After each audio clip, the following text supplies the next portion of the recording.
One of the things I have noticed is that there is what I call a special case of Islamist anti-Semitism. Anti-Semitism is a prejudice, a monster, a hatred that has been with humanity for a very, very long time. There are different flavors. There's the European, there's communist anti-Semitism. There are all sorts of different anti-Semitism that people are really familiar with. And after the Second World War, we thought that monster was slayed.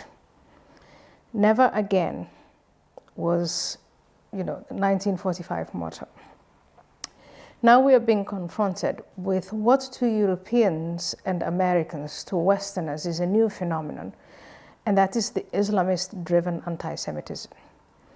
It's different from the others in the 21st century, number one, because of its scale and its scope.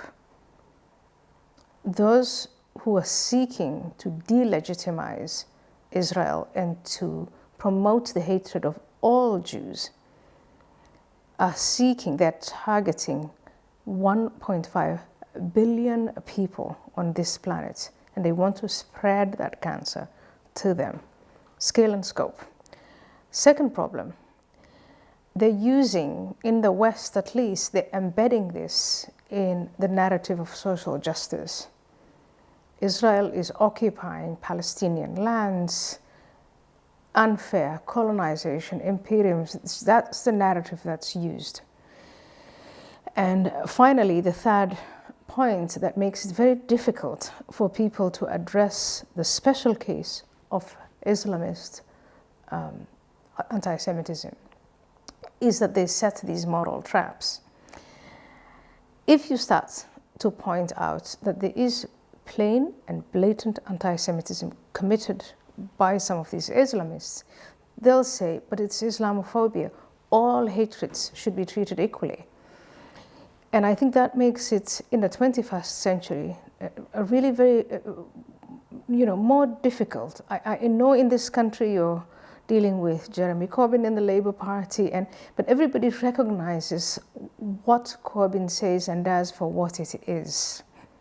But the Islamist-driven anti-Semitism is very slippery. I think what ISGAP is doing is absolutely fantastic, and you are going to have to develop, ISGAP and other organizations like ISGAP will have to develop educational material that really tries to understand why this Islamist-driven anti-Semitism is special.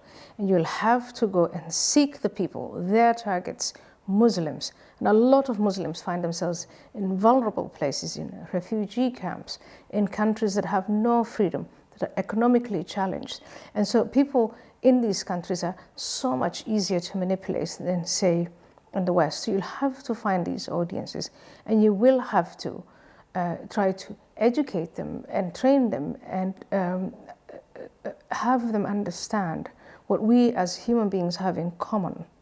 And how wrong it is to isolate, to select a group, target them, isolate them, and seek to destroy them.